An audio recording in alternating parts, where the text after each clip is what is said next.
السلام عليكم ورحمة الله وبركاته. بسم الله الرحمن الرحيم. الحمد لله الملك الحق المبين الذي بعث في الأميين رسولا منهم يتلو عليهم آياته ويزكيهم ويعلمهم الكتاب والحكمة وإن كانوا من قبل لفي ضلال مبين. والصلاة والسلام على سيد الأنبياء والمرسلين وعلى آله الطاهرين وأصحابه أجمعين والتابعين لهم بإحسان إلى يوم الجزاء والدين. رب اشرح لي صدري ويسر لي أمري واحلل عقدة من لساني يفقه قولي. سبحانك لا علم لنا إلا ما علمتنا إنك أنت العليم الحكيم. ولا حول ولا قوة إلا بالله العلي العظيم. Alhamdulillah. Terlebih dahulu kita mengucapkan syukur. Alhamdulillah. Puji-puji hanya bagi Allah. Di atas segala nikmat dan kurniaan dan anugerahnya tak terhingga banyak dan nilaiannya sangat tinggi dan mulia sehingga kita tidak kuasa menghitungkan. Alhamdulillah. Jadi di antara nikmat ya Allah Subhanahu wa taala masih lagi ia melanjutkan umur, memanjangkan usia kita, dapat lagi kita bertemu kembali dan sambung lagi pengajian yang telah kita lalu baru 2 hikmah. Maka pada kali ini kita sambung pada hikmah yang ketiga. Al-hikmatu tsalisatu. Berkata ia, hikmah yang ketiga, berkata ia musannif Syekh Abul Fadl Ahmad ibn Athaillah As-Sakandari qaddasallahu sirrahu wa rahimahu ونفعنا بعلومه. سوابق الهمم لا تخرق أسوار الأقدار.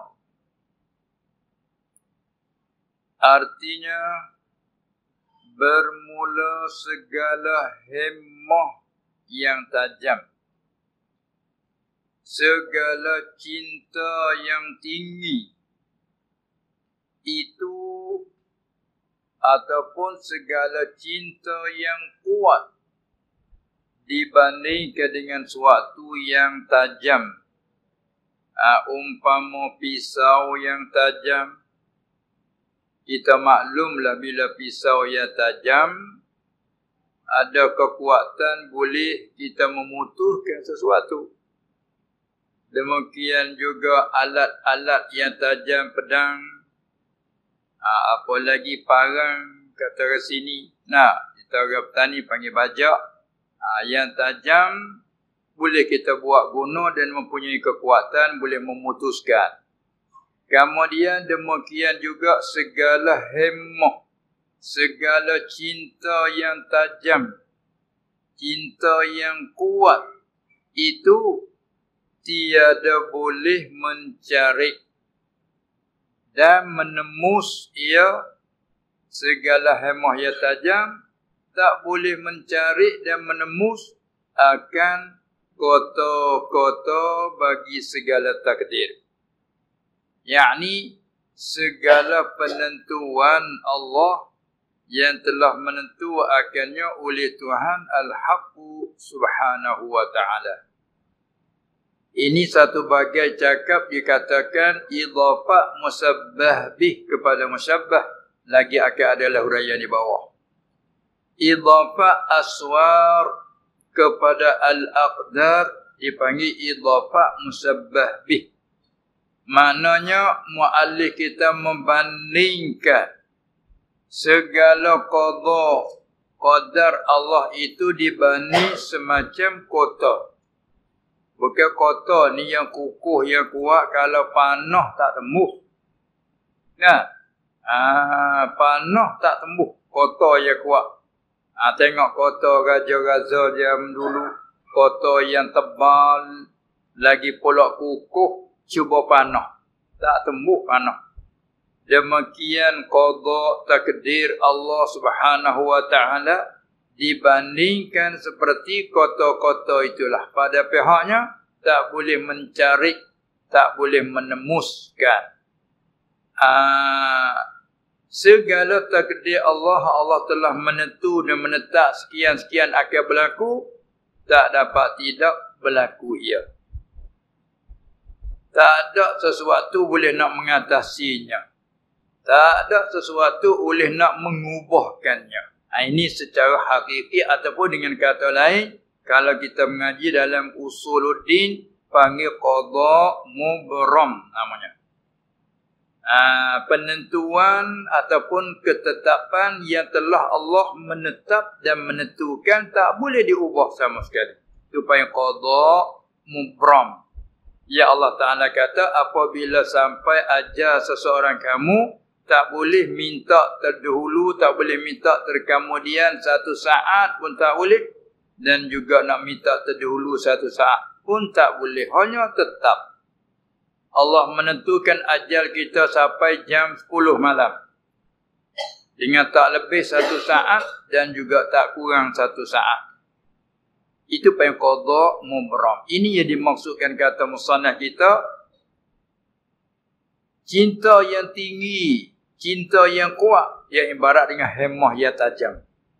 Tak boleh mencari, tak boleh menemus akan kota-kota takdir. Yang ini tak boleh nak mengubahkan takdir Allah yang dibanding seperti kota-kota. Tengok huraian. Tak kala adalah hemah dan cita yang tinggi. Dia panggil al-himmatul aliyah. Tak kala cinta yang tinggi bagi orang fakir. Orang yang sangat berhajat kepada rahmat Allah. Juga kalau orang sana panggil tuk fakir. Orang-orang yang sedang belajar menuntut ilmu di pondok-pondok dipanggilkan fakir. Tambah kalimah di awal, tuk fakir. Panggil tuk fakir. Sebab apa? Sebabnya ambil daripada fakir yang sangat berhajat.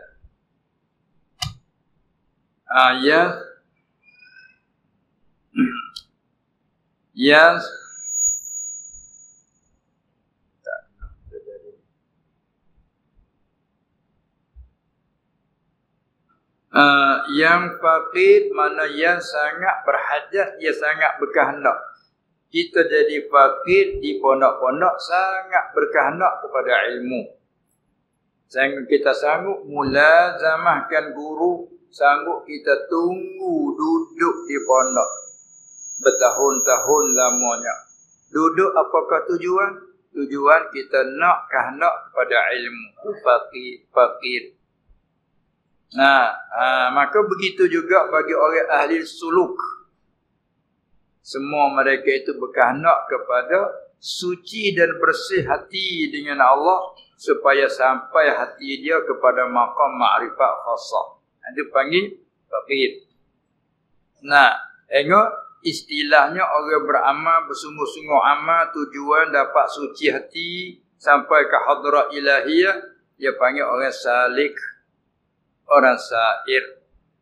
Kalau orang yang beribadat supaya nak kepada keselamatan akhirat syurga, selamat daripada neraka azabnya, itu panggil murid. Itu dalam istilah lah. Baiklah. Jadi orang fakir yang mutajarrid, yang sunyi daripada maqam asbab. Bukan kita semua Allah Ta'ala menjadikan kita ini, maka dia sanggup dan jamin segala rezekinya. Tetapi Allah buat itu dengan melalui sabab. Sabab usaha, sabab bekerja, dapat hasil. Maka situlah kita mari pada adat begitu. Kadang-kadang kita orang hati rendah mutabak ni, mari pada sengkau kita kalau tak kerja agak tak dapat lah. Keyakinan kita tu rendah.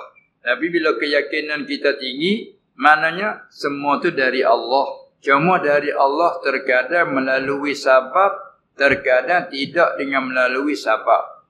Hak melalui sabab itulah panggil asbab ataupun dia panggil kasbi kalau ilmu. Hak tidak melalui sabab dapat dengan tidak ada sebab, itu panggil apa dia? Ladunni. Kalau bercakap dulu dia panggil maqam tajrid. Tak ada bersungguh kerja buat tapi dapat hasil. Satu orang tu dia tak dapat hasil melainkan dengan kerja buat. Itu panggil asbab. Tapi semua akidah kita Allah yang memberi rezeki. Cuma dia beri tu melalui sabab. Ini kebanyakan. Kemudian bila kita nak masuk dalam jadi orang saleh, seolah-olah kita tinggal daripada asbab. So, sama juga kalau orang masa dulu pondok nak mengaji. Dia kena tinggal segala asbab. Tidak bekerja, hanya tupu kepada al-istighal bil ilmi. Semata-mata duk bermasyhur dengan ilmu. Matalaahnya, muzakarahnya, mengajinya, menghafalnya. Itu masyghul sibuk kita dengan ilmu menyebabkan tinggal kita daripada asbab bagi rezeki. Ada upaya mutajarrid. Dia patut pakai tu. Ada kerja apa? Ada kerja mengaji. Apa kerja? Mengaji. Tu kerja tu. Guru pula apa kerja? Mengajar. Tu kerja. Tak ada buat kebun pergalan. Tidak. Apa kerja? Mengajar. Ini balik belajar. Apa kerja? Mengaji. Belajar. Dua tu je. Dia panggil mutajarrid. Nah, jadi apabila cinta yang tinggi bagi orang fakir yang mutajarrid itu, tiada silap ia pada ghalib. Apa maksud tiada silap ia pada ghalib? Yakni dengan bahawa dapat ia orang fakir akan segala barang yang dicitanya. Jadi tak kala begitu lalu rasa takut dijawab tak kala. Dan bimbang ia musannif Syekh Ibnu Athaillah qaddasallahu sirrahu, lalu dia rasa takut, dia rasa bimbang ia akan bahawa tawahum dan sengkok. Tu atas tafsir, nak tafsir pada tawahum. Bimbang takut akan bahawa tawahum dan sengkok oleh seseorang bahawa sehemah itulah boleh mencari dan mengubah ia akan qada. Apa nak ayat? Apabila orang dalam menuntut ilmu syarak dengan dia ikhlas sungguh-sungguh, terkadang Allah Ta'ala bagi ke dia terluar biasa. Ni kadang-kadang cakap, kerja buat apa? Tak ada kerja buat, tapi cara makan, cara pakai rezeki murah. Nah, duk mengaji dah. Tapi rezeki makanan, minuman tu, jadi murah rezeki. Jadi, terkadang dia mari tempat musannaf kita bimbangnya, takut kata, hemoh tu lah boleh mencari dan mengubah ia akan qada dan takdir Allah Subhanahu Wa Taala. Lalu itu dia pun jaga. Maka mengangkat ia musannaf, mengangkat mana menghilang ia musannaf, akan demikian itu sengkaan tu, mana itu sengkaan? Kata hemoh tu lah boleh mencari dan mengubahkan qada. Itu sengkaan tu, lalu musannaf kita jaga dengan katanya sawabiqul himami ila akhirih tadi. La takhriqu aswaral aqdar. Yakni bahawasa segala hemah seorang dan citanya seorang yang tinggi itu tiada boleh mengubah ia akan segala qada dan takdir. Apa qada takdir? Dan iaitulah segala qada takdir itu segala penentuan yang telah menentu akannya oleh Allah Subhanahu wa Ta'ala. Segala penentuan itulah yang diserupanya, yang dibandingnya dengan segala kota bagi negeri. Diserupa pada apa? Wajah Sabah. Diserupa itu pada kukuh dan teguhnya. Tengok kota lah. Kota-kota lama, kota-kota dulu tu. Masih ada kadang-kadang beribu tahun. Ada zaman dulu kala tu masih ada. Duk kukuh-kukuh. Maka begitulah nak ayat kata takdir Allah Ta'ala itu tak boleh diubah. Bila kita faham situ dulu, lepas tu ada kata sesungguhnya Allah tidak mengubahkan nasib sesuatu kaum, malaikat kaum sendiri mengubahkan. Itu diisnad pada sabab. Tak ada jadi berlawanan dengan cara hakikat. Sebab tu kita kena berhenti masalah qada takdir dia ada dua. Qada mubram, waktu putus tak boleh sama sekali ubah. Yang satu lagi qada muallaq, waktu dengan jalan gantung. Jika kamu buat begini, nak dapatnya begian. Kalau mau tinggal begitu, nak kamu tak dapat. Waktu yang qada muallaq.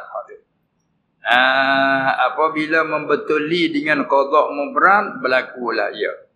Waktu ditanggung ayat innama amruhu idza arada syai'an ayyaqula lahu kun fayakun. Lepas tu kita kanak yang kuat, kita usaha dapat. Bukan dapat dengan semata usaha, membetuli dengan takdir Allah. Wa ma tasha'una illa an yasha' Allah. Itu. Tidak kamu kehendak akan sesuatu dengan sungguh kamu kehendak, malaikat bahawa kehendak oleh Allah.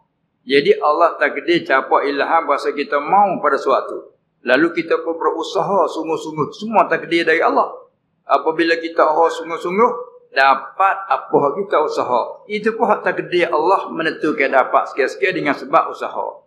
Nampak zahirnya dapat dengan usaha kita. Walhadak dengan takdir dari Allah. Inilah supaya kita kata kita dahaga. Allah buat kita berasa dahaga. Ya takdirkan ini rezeki kita minuman. Kita pun ambil bismillah minum.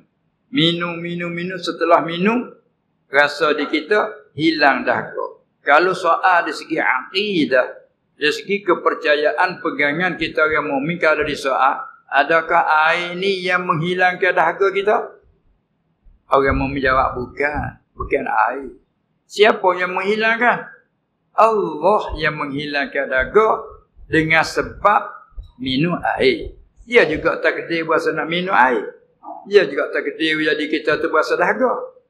Takdir ni rezeki kita. Ambil bismillah, minum. Alhamdulillah. Hilang dahaga. Allah melakukan hilang dahaga sebab minum air. Bukan air yang menghilangkan. Itu secara hakiki. Itu secara berpegang. Kamal dia secara bercakap. Bila bercakap, mana air sikit dahaga mana air sikit dahaga amai amin alhamdulillah hilang dahaga. Ini cara bercakap. Lapar mana nasi kita makan nasi lapar ni. Makan-makan alhamdulillah kenyang. Di segi sahabat, sanalah kenyang kepada makanan. Sanalah hilang dahaga kepada air. Segi sahabat. Dari segi bercakap pun begitu.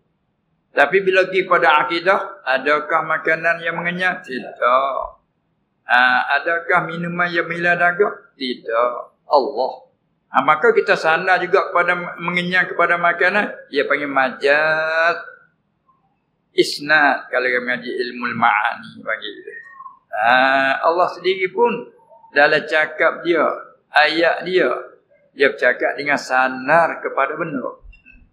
Mimma tumbitul ardu min baqliha wa qisaiha. Berdoa hai Musa, kami ni jemu dah duk makan burung semacam penyicah itu satu je nak tukar selera. Berdoa dengan Tuhan supaya Allah Ta'ala tu mendatangkan barang yang menumbuh oleh bumi. Ada cara guna bahasa dia. Mimma tumbitul ardu. Orang mengaji nahwu kata apa dia? Tumbitu mudhari' dari ambata yumbitu. Waktu tak ni tumbitu. Al-ardu rafa' jadi fa'il. Maka fa'il tu dalam ilmu ma'ani panggil apa dia? Musnad ilaih. Mana sandarkan inbat. Sandarkan menumbuh sana pada kata-kata. Dia panggil nisbah kalamiah. Sana pada tuturan menumbuh kepada bumi. Tapi kalau klik kepada hakikat, siapa yang menumbuh? Allah. Daripada barang yang menumbuh oleh Allah pada bumi. Itu hakikatnya. Allah menumbuhkan tumbuhan pada bumi. Tapi dengan sekaligus barang yang menumbuh oleh bumi. Itu Allah Ta'ala guna bahasa. Kita pun begitulah. Ubat ni baik, boleh menyembuhkan penyakit. Boleh menghilangkan penyakit. Ini boleh menghilangkan dahaga. Ini isnad majaz. Bila majaz dia ada qarinah. Apa qarinah yang menunjuk atas itu majaz? Bukan sungguh isnad kepada situ. Qarinah haliyah hal kelakuan orang mukmin. Kerana orang mukmin iktikad dia mengesahkan Tuhan pada segala-galanya. Pada zat, pada segala sifat, dan esa pada segala perbuatan. Dengan mana segala perbuatan Allah esa jua yang buat. Tak ada qasila syarikalah. Jadi kalau kita iktikad kata air menghilangkan dahaga, timur qasilah. Apalagi Allah tak ada air terus menghilang dahaga. Itu kufur dengan ittifaq lah. Kita orang mukmin tidak begitu. Maka Allah cara dia guna bahasa sana majaz. Begitulah kita boleh kata. Baik, klik ke sini. Bila masuk kepada rukun iman yang ke-6, wajib atas kita beriman dengan qada dan qadar. Dengan makna semua perkara sama sekali tak akan berlaku dengan tidak melaku oleh Allah. Bila Allah melakukan, maka berlakulah ia. Walaupun kita tak mau. Kita tak kehendak nak berlaku. Berlaku semata. Kita kehendak sepenuh-penuh hati nak berlaku. Tak berlaku bila Tuhan tak kehendak. Kembali kepada mana hadis. Masya Allahu kana wa ma lam yasha' lam yakun. Juga makna ayat. Badi'us samawati wal ard. Wa idha qadha amran fa innama yaqulu lahu kun fayakun. Bila Allah berlaku seolah-olah kata jadi, maka jadi. Itu nah. Baik. Setelah sudah di situ, mari tengok ibarat sikit. Dan bermula katanya, kata musannif Ibnu Athaillah tadi, dia kata qaddasallahu sirrahu al-himam, itu jamak daripada himmah. Ini gi keluar. Himam, kalau mengaji surah panggil jamak data tawazan fi'al. Ukuran fi'al, dia panggil wazan. Timbangannya fi'al, himam fi'al. Manakala jamak dan tawazan fi'al mufradnya fi'lah. Jamak daripada himmah bahasa Arab. Gambar dia kita ambil hak Arab dijadikan Melayu. Himmah. Sini cakap ada himmah. Tak dah. Oh, kita petani ada cakap tak ada himmah. Ada juga orang cakap pasal-pasal tukar sikit. Tak ada mu. Ya.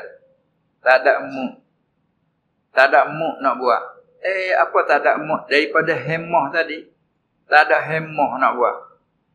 Boleh kita salih juga. Tak ada semangat nak buat. Itu tu. Maka itulah hak lurah terjemahnya. Hemah arti cita-cita. Ya apa kita nak buat apa pun dia ada cita-cita bukan?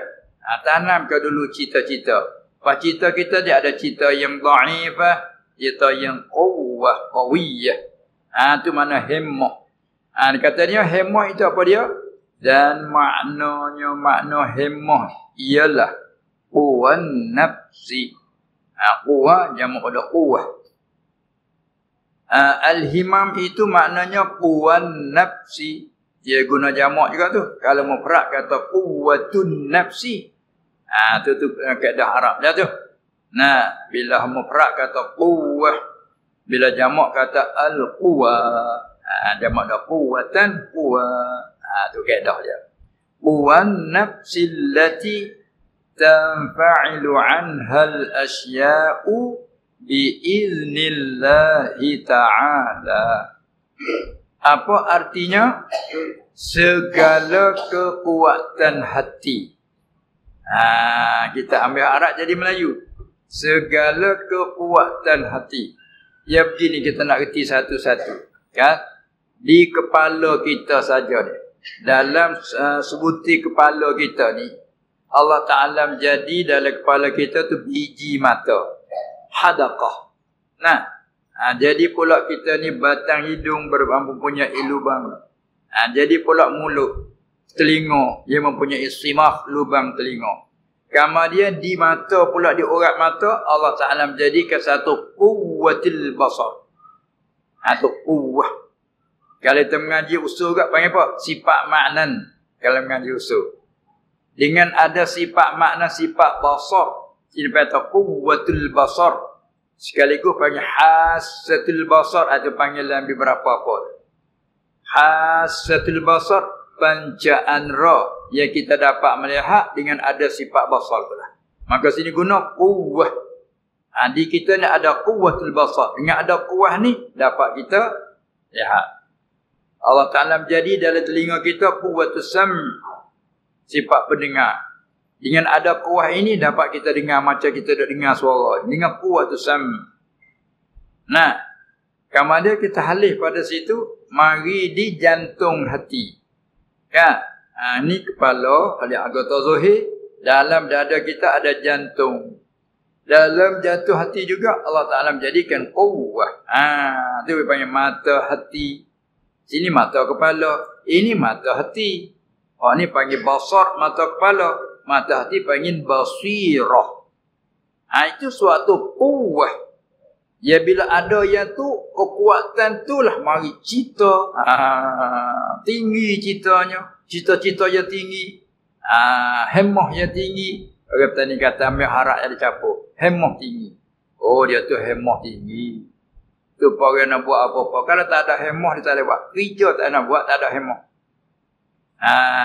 Tidak. Mana tidak nak ada cita-cita. Itu panggil quwwah. Artinya quwwan nafsi arti segala kekuatan hati yang terbekas allati tanfa'ilu anha. Yang terbekas dan jadi daripadanya. Yang terbekas dan jadi daripada quwwah itu segala kekuatan jadi oleh beberapa perkara. Tapi jadi pun bukan semata-mata quwwah dengan izin Allah. Tanfa'ilu biiznillah. Dengan izin Allah, dengan kehendaknya, kehendak Allah. Itu tafsir dia. Dengan izin Allah, bukan izin makna kebenaran dan kehendaknya. Itu nak tafsir bagi izin. Kalau orang ibarat panggil atas tafsir. Dengan izin Allah dan kehendaknya kerana Allah. Tu kehendak izin. Tu pada ayat dia kata, man zallazi yashfa'u 'indahu illa bi'izni. Dengan izin Allah, dengan kehendak Allah. Bila Allah kehendak, Allah membenarkan. Nah.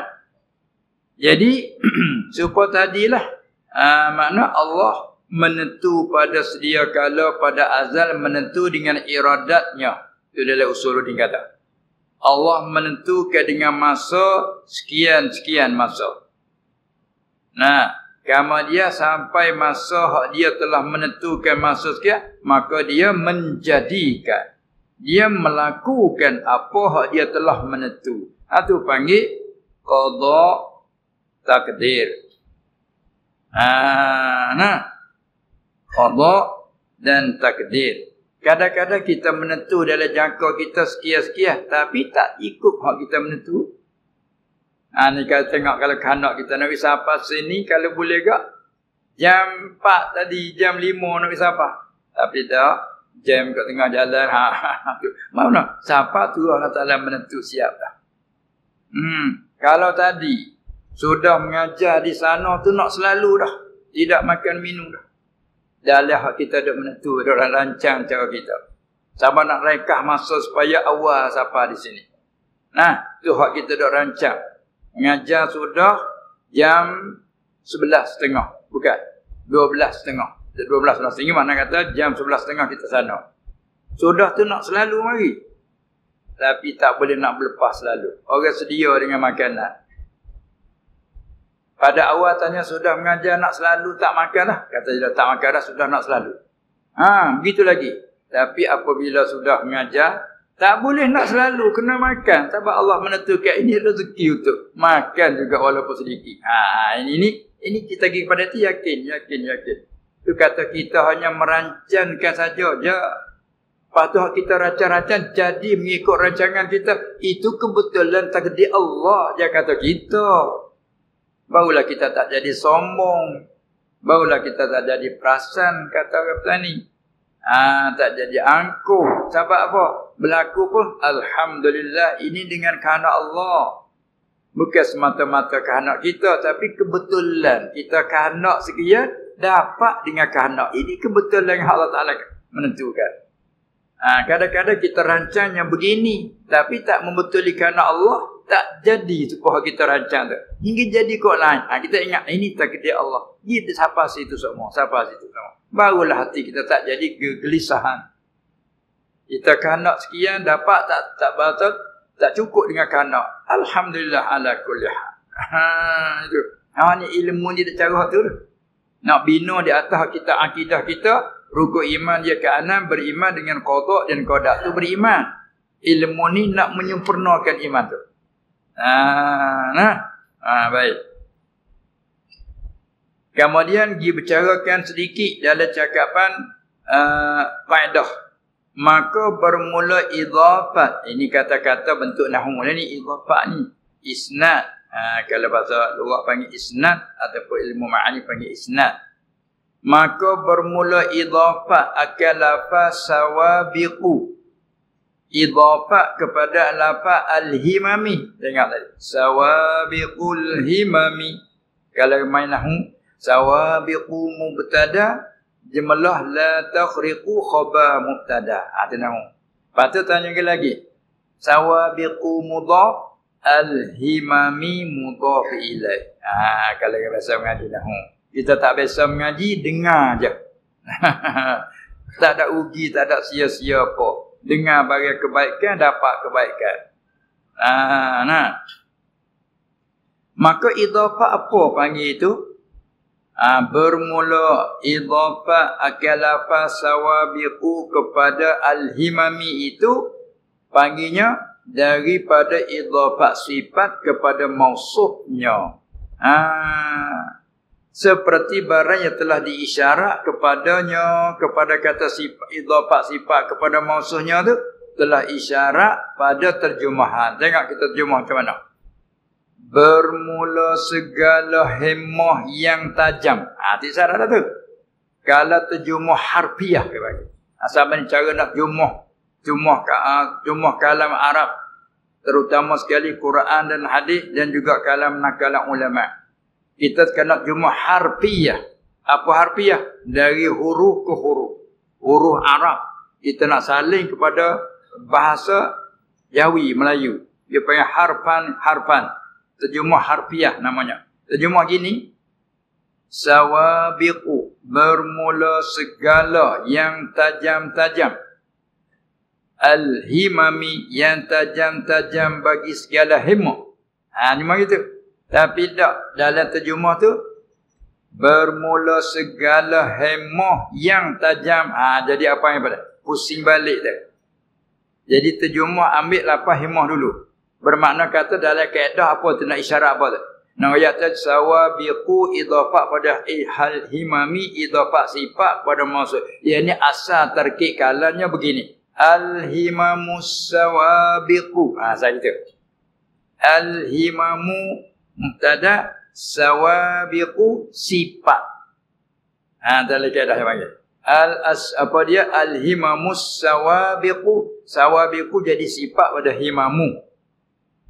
Itu asalnya. Maka himamu panggil mausufnya. Kemudian tukar.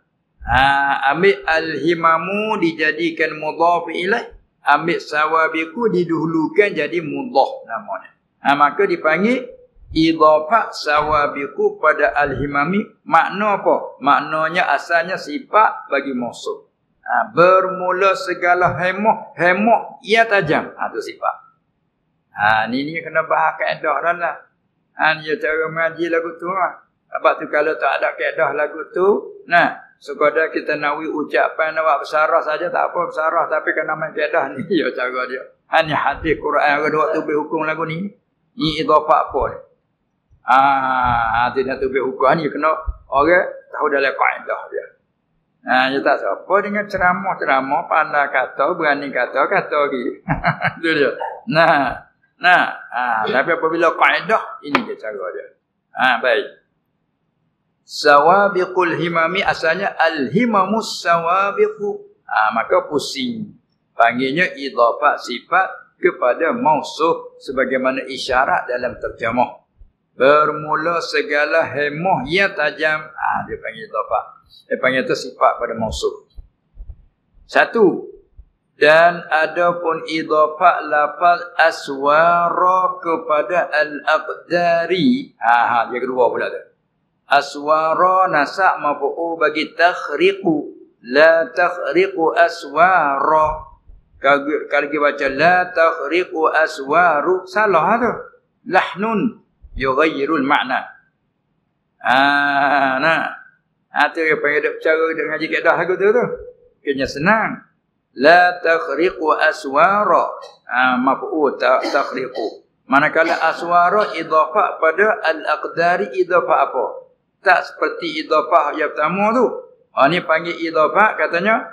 Maka iaitu idhafah lafaz aswar kepada al-aqdar itu daripada idhafah musyabbah bih kepada musyabbahnya nama.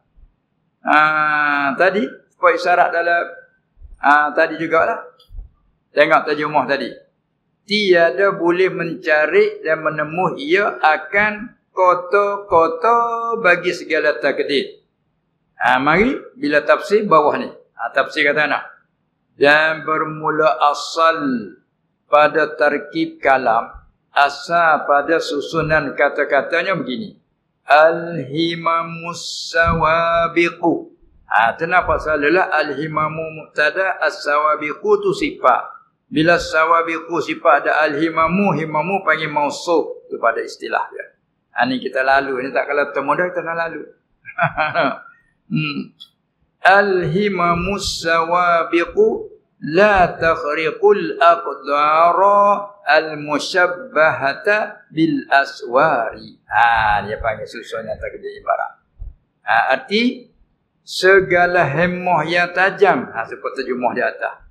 Tiada boleh mencari, tak boleh mengubah ia hemah yang tajam akan segala takdir Tuhan. Takdir yang diserupanya, yang dibandingnya dengan segala kota bagi negeri.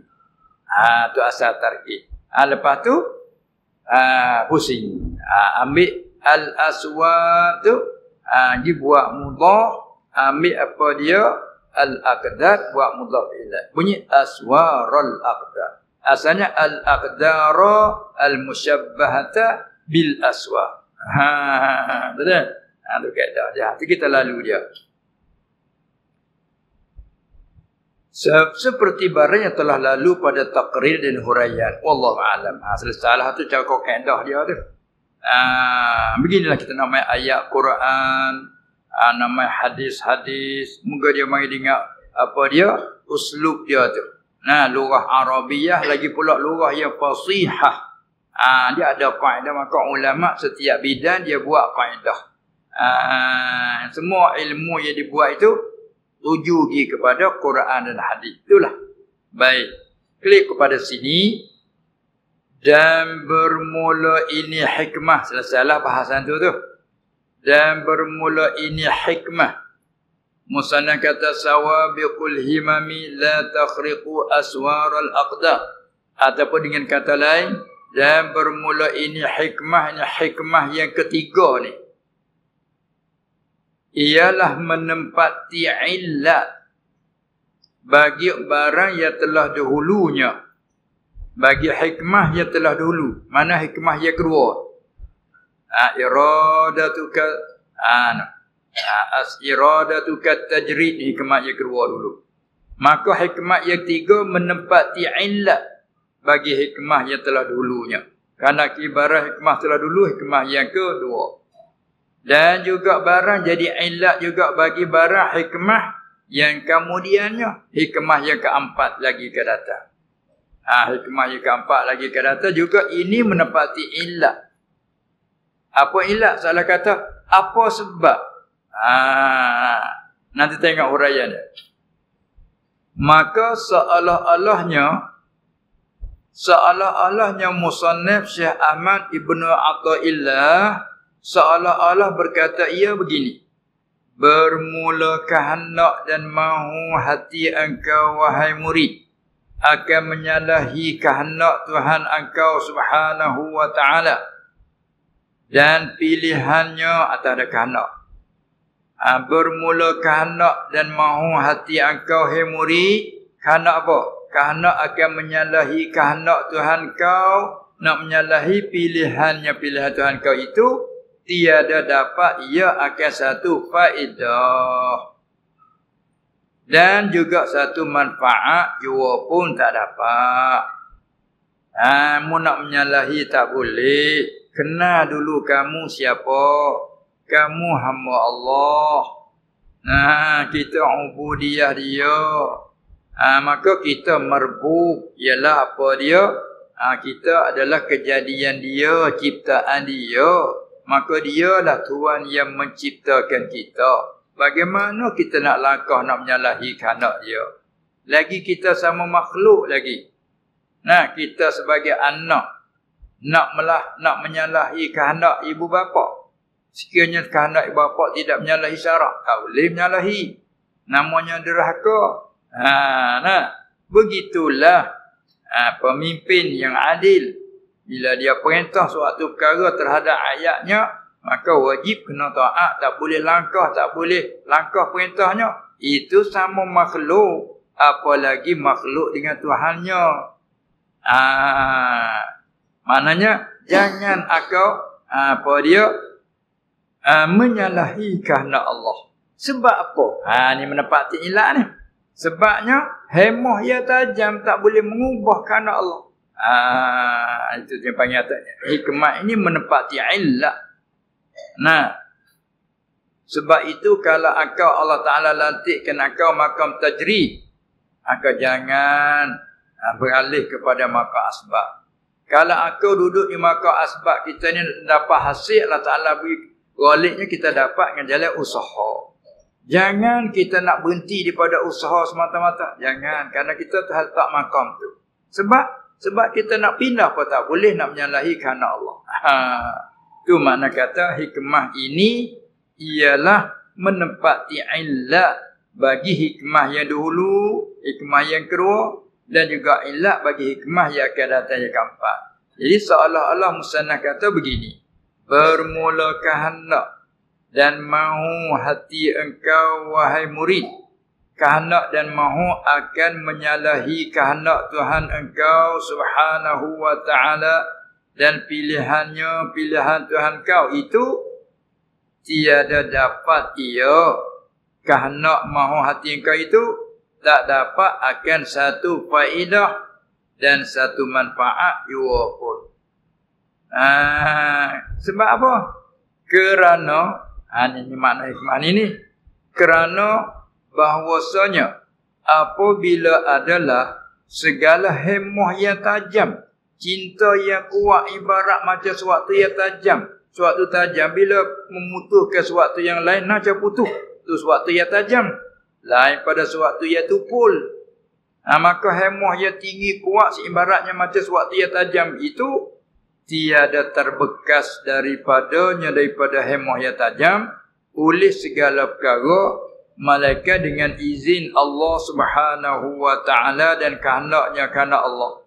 Jadi hemah tajam tak boleh nak mencari akan kehendak Allah. Maka segala hemah yang rendah ataupun hemah yang tumpulnya, iaitulah yang terlebih aula dan terlebih sangat lagi pada tidak ada bekas baginya. Mimba bil aula. Cinta yang kuat tak boleh mengatasi, apalagi hak yang lemah. Hak yang bersungguh-sungguh tak boleh nak mengalah. Yang kuat tak boleh nak mengalah, apalagi yang dhaif boleh nak mengalah. Kau sangat aula lagi lah. Oleh itu, jangan kita menyalahi kehendak Allah. Hanya wajib atas kita redha dan serah semata-mata kepada kehendak Allah. Itu di segi hati. Adapun ikhtiar usaha itu bab anggota atau amalan. Tak ada jadi berlawanan. Bukan arti serah itu tidak bekerja, bukan. Serah itu sifat hati. Berusaha itu hak anggota. Ini masalah amalan. Ini amalan batin. Ini amalan zahir. Sampai masa cerah pagi hadap ke bekerja. Kalau meniaga buka kedai, berjual nasi dan sebagainya. Itu kerja usaha kita tu. Allah Ta'ala wisahabat itulah dapat hasil rezeki. Boleh buat nafkah. Itu orang panggil usaha.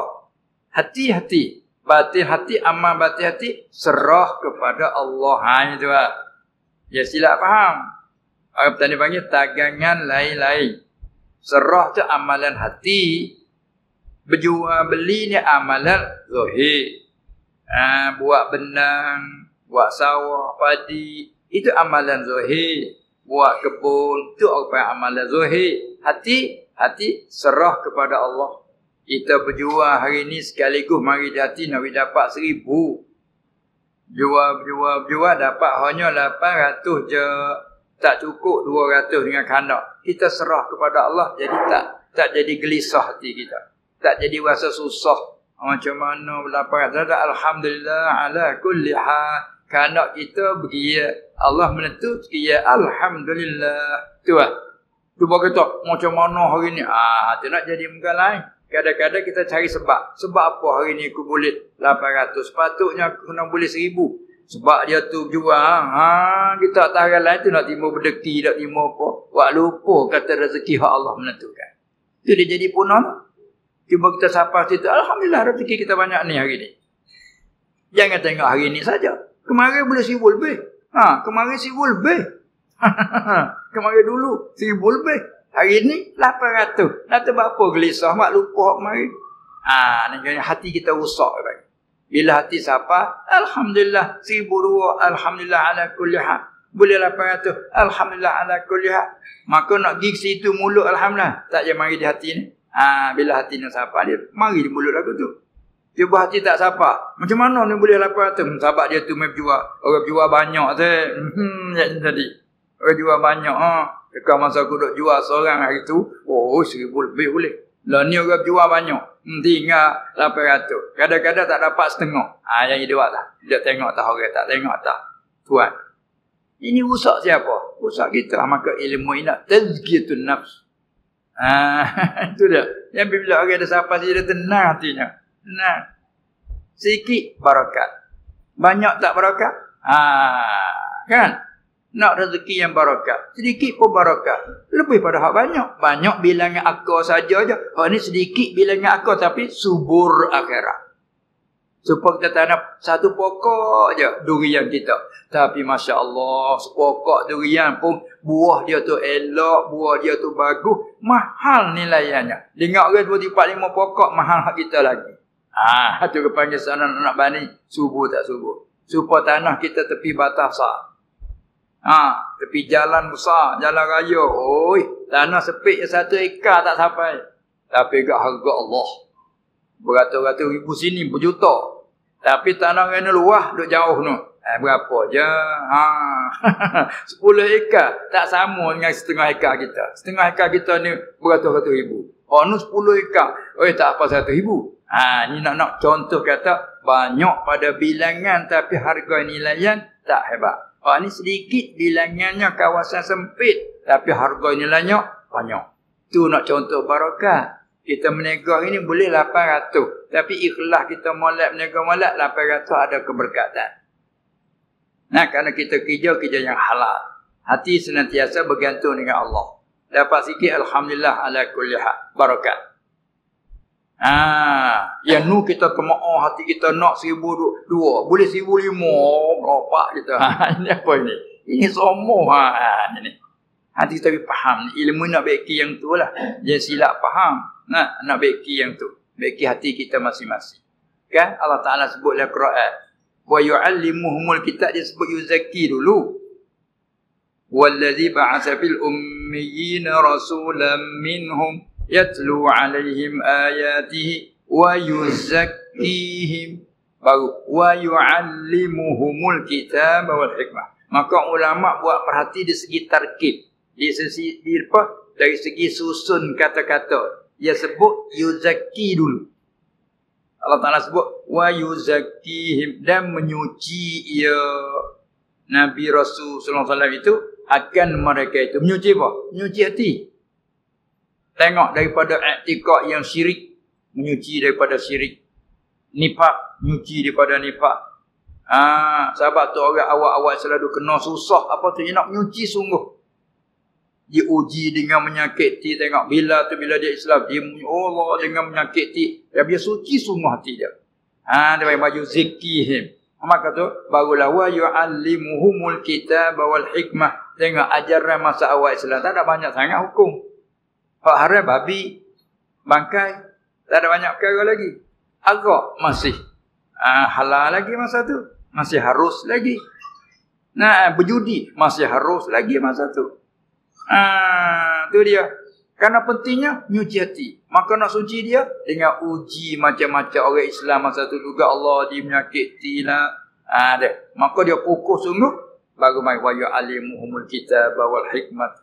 Wa in kanu min qablu la fi dhalalin mubin. Walhal mereka itu sebelum pada suci itu Allah sungguh adalah sesat yang nyata. Allah Ta'ala kata.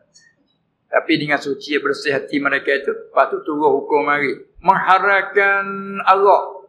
Tinggal serta-merta. Arak dah botol, curah. Anda dia suci dah. Kita ni tak ada suci lagi hati mari. Haram-haram. Tak boleh nak tinggal ni yang gini. Itu dia. Bila kata, diharamkan arak. Curah. Balik ke rumah ada dalam botol, curah. Masuk dalam kebun-kebun dia ada tempayan-tempayan dia buat arak. Buku sampai jadi macam banjiran arak di Madinah.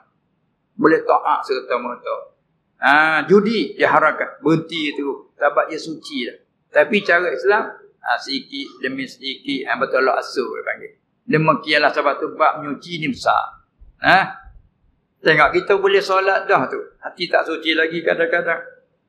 Riak ada, sum'ah ada. Kita duduk zikir, baca Quran kadang-kadang. Mari lagi riak dan sebagainya. Dia panggil tak suci. Amalan hidup dah.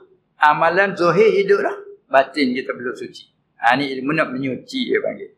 Maka kita fahamlah. Dari segi berikhtiar, usaha itu habwa zahir anggota. Itu hak Islam bercara. Nak kerja, halal ke haram kerja ini. Setelah nyata dah kata halal dah. Bila halal dah disunatkan kita beristikharah. Itu amalan zuhir bagi. Hati serahkan, tawakkal ala Allah. Itu amalan batin. Maka tak ada jadi berlawanan. Ada orang silap kata, sahur ni malah kerja. Hak malah tak nanti sahur, dia malah semua tu. Dia silap faham, dia letak tak kena pada tempat. Nah, itu dia. Itulah maksud dia, nak menyatanya begitu. Supaya kita tanamkan keyakinan kita tu supaya bertambah lagi sinaran makrifat kita itu dengan kata apabila adalah segala hemah yang tajam, katakan pisau yang tajam lagi tak terbekah kita memutus dengannya, apa lagi pisau yang tupu mimbabil aula lah. Pisau tajam tak bekah, pisau tupu kau sangat tak bekah lah. Tu mak misalnya begitu. Betul lah, hemah yang tajam, hemah yang kuat tak terbekah oleh segala perkara melainkan dengan izin dengan kehendak Allah. Maka segala hemah yang rendah atau hemah yang tukulnya, iaitulah yang lebih aula dan terlebih sangat lagi pada tidak ada bekas baginya bagi hemah yang rendah ataupun yang tukul itu.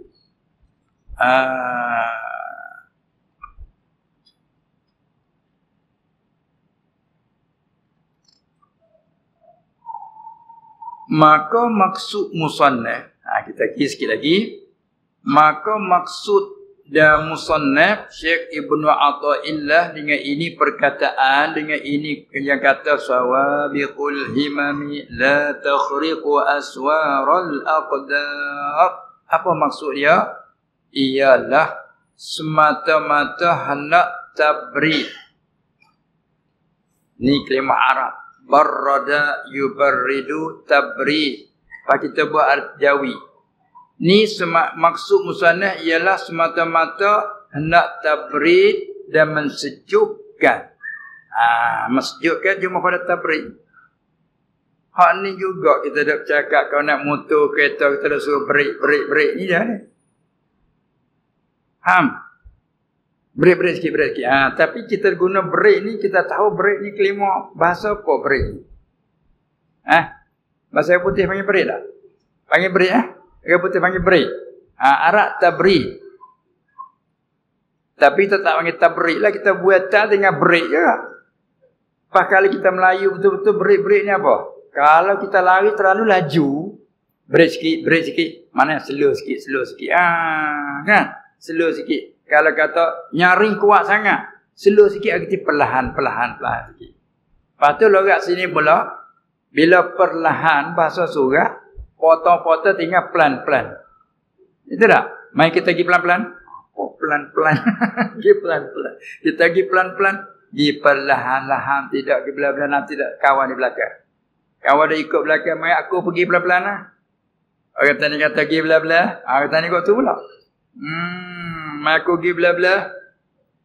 Nak pergi pelan-pelan lah. Mari daripada perlahan-lahan.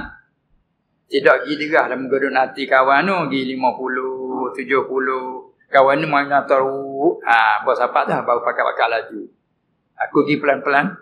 Perlahan-lahan. Daripada laju suruh pergi perlahan-lahan. Maka kalau semangat yang kuat nak jadi perlahan-lahan tu break sikit.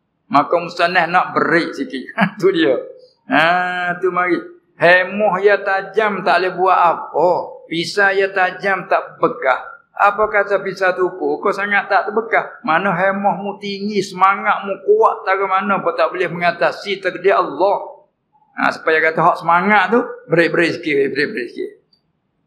Tengok orang kalau semangat dia cakap, ni tangan dia. Ni mesti. Ai sorok pun kata apa kering kat kau. Ni. Kata, break sikit. Kadang-kadang sorok juga pada speaker mikrofon lagi kuat sangat. Break away. Slow. Maksud musannaf nak break semangat hemah yang bagi murid itu. Supaya kita nak contoh kalau orang mengaji kadang-kadang kan, dia mari hemah tinggi mengaji siapa tak tidur malam mengapa? Kena tok break dia. Muni kuat sangat jangan. Setakat jam 12 cukup. Tidur kena hak badan.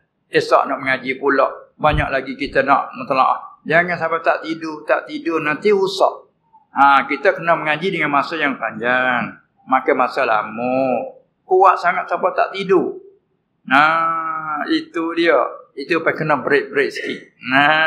Itu dia. Kita kena pergi dengan masa yang panjang, kena ikut cara-cara tarbiyah syekh. Itu. Ini maksud musannaf wa mai sawa bi kulli himam ni ialah itulah tujuannya nak tabrid, nak break dan mensejuk. Tu asal barada yubarrir tabrid mana mensejukkan. Bardan arti sejuk. Qulna ya naru kuni bardan wa salaman ala Ibrahim. Kami kata kepada api ini, kami menjadikan api kami, jadilah kamu hai api, menjadilah bardan, sejuk. Tabrid mensejukkan. Itu dia. Mensejukkan apa? Ini cakap balarah ni. Mensejukkan panas api kelobohan orang salib. Mana kelobohan kita bila kuat ibarat macam api nyala. Oh, api nyala. Kalau satu dengan bagi kering, maka dia menghangus. Tu mana? Maksudnya nak mensejukkan panas api kelobohan. Ini nak balik ini cakap ni. Ini idafah musyabah bih kepada musyabah ni. Nak mensejukkan kelobohan orang salib. Kelobohan tu macam panah. Api kelobohan orang salib, ia nyala ia di dalam hatinya. Sebab ada orang bila nak marah ke dia kata kuasa nyala dalam diri. Si Umar, dia orang baikan yang petani panggil, dia orang garang masalah. Tiba-tiba bila orang buat tak kena dengan dia, dia naik api. Oh, pasal naik api dia. Bahasa gini sini guna tak macam tu. Kinayah lah tu. Nak marah pasal naik api. Pasal nyala dalam diri. Ada. Tapi dalam hadis la taghdab. Karena api-api ni apa? Asal kejadian bagi syaitan. Allah Ta'ala menjadikan dia daripada api. Bila bahasanya Allah lah kita ni, maka persaingan syaitan masuk tu. Baik, la taghdab. Ya Rasulullah, aku usiakan aku pendek jadi jangan banyak. La taghdab. Siap banyak tu. Lagi ya Rasulullah, la taghdab. Lagi ya Rasulullah, la taghdab. Dia ulang yang tu. Masa tak puas hati kalau kita orang makan suap semula habis. Kita dah rasa nak lagi. La taghdab. Jadi kalau kita tengok arti dia tu juga meliputi habis. Sebab sifat ghadab sebutin ni orang panggil apa ni? Ghadab dia panggil bughd. Dekat dengan orang tadi panggil beruh. Bughdun. Beruh. Sini cakap tak beruh. Mudah marah. Tapi hal lain pada syarak lah, maknanya mudah marah nafsu dia. Ada pihak syarak suruh marah, tu saya suruh marah, kena marah lah, tak boleh kesian. Wala ta'khudhukum bihima ra'batun. Bila Allah Ta'ala suruh marah, kena marah, jangan kesian. Ni masalah nafsu ni. Mudah marah semata nafsu. Dia panggil bughdun, ghadab. Itu persaingan syaitan. Baca la taghdab. Maka apabila ghadab dia ada, dia mari selalu. Panas kelobahan tu mari. Dia nyala dalam hati. Sehingga memberi khayal ia. Loba tu. Kelobahan orang salib tu sehingga rayah. Panah api kelobahan siapa tangan mana? Sehingga rayah pada kata panas api kelobahan. Panah api kelobahan dia nyala dalam hati sehingga memberi khayal ia. Khayal ni khayal kita miharap jadi Melayu. Khayal ni mana membayang-bayang dalam diri. Nampak, mari nampak. Tu khayal. Khayalan. Tu harap jadi Melayu tu. Aku duk khayal dalam diri aku, duk bayang-bayang. Kadang-kadang curah pagi, duk bayang nak makan apa hari ni? Duk bayang nak makan. Tu duk bayang-bayang dalam diri, khayal. Kadang-kadang jadi kat orang petani panggil khayal. Khayal ni kadang-kadang minum arak. Bila mana arak jadi, jatuh khayal lah. Khayal mana mabuk tu. Orang petani panggil tu. Dia tu khayal lah. Jalan penuh batas. Batas luas tu dia seorang berjalan gini. Dia tu khayal lah. Orang petani kata. Apa khayal? Itu khayal mana mabuk. Begitu juga orang bila ada khayal, dia marilah mabuk. Baiklah.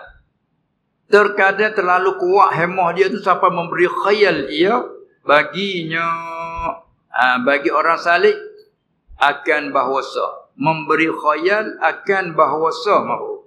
Segala perkara semuanya itu akan ikut dan turut bagi kehendak dan kemahuannya orang salih semata-mata. Hanya main khayal gitu nak. Aku nak buat apa kena boleh. Kena dapat semata.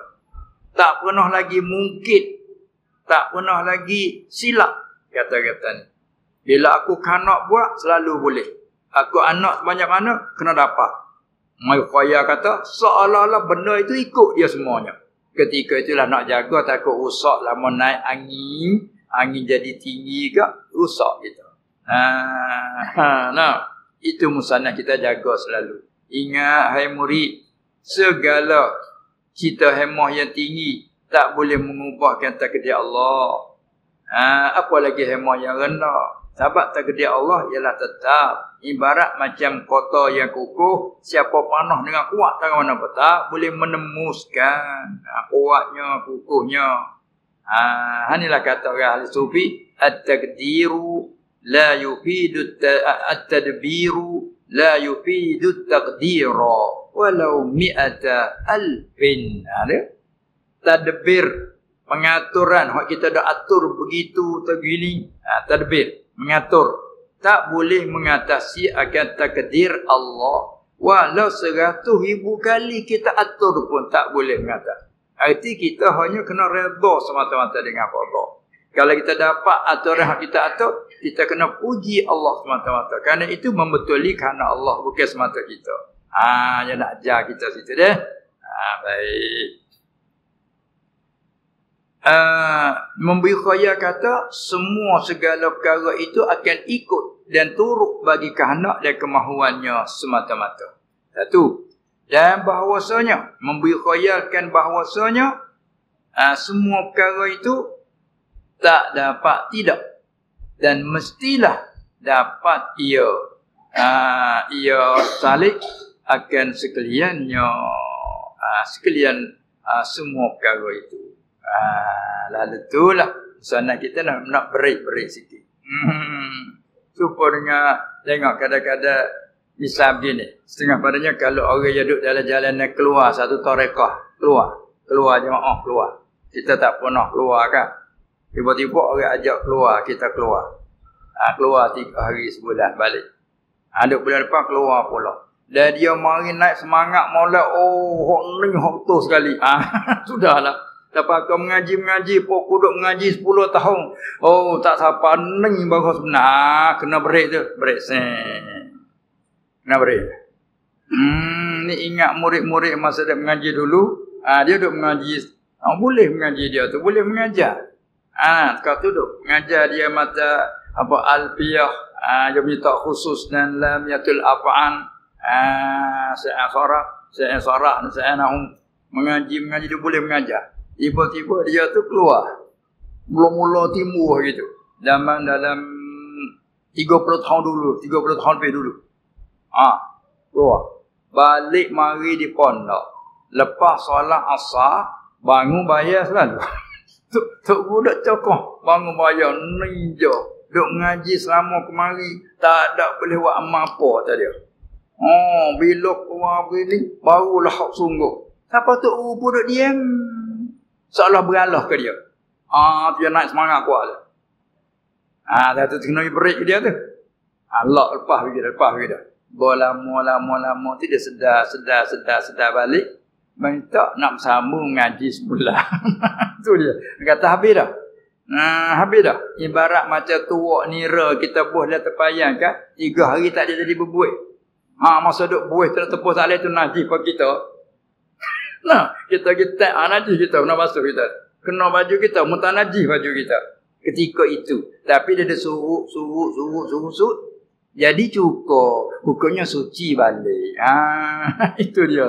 Tengah duk kuat tu dia Allah yang menakik. Itu nak begitu. Lepas tu ketika itu, kalau dia pandang balik, dia beri dia. Dia kuat sangat. Jadi dia slow dia tak apa. Begitulah orang mengaji. Dia duk mengaji, tengah-tengah duk mengaji tu. Dia pandang berceramah tu, katnya ceramah. Bawa dia lama-lama dia keselu. Itu Islam ni hajar sederhana. Itu dia dek. Baik. Inilah maksud daripada kata sawabikul himam itu. Cukuplah dan bermula hasil yang demikian itu. InsyaAllah kita sambung lagi pada pagi esok untuk sambungkan hikmah sekali lagi. Selepas tu seperti biasalah kita beri peluang kepada beberapa soalan kalau ada.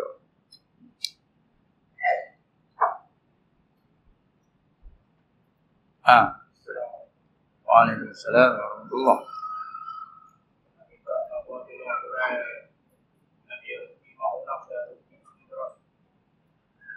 Apa dia?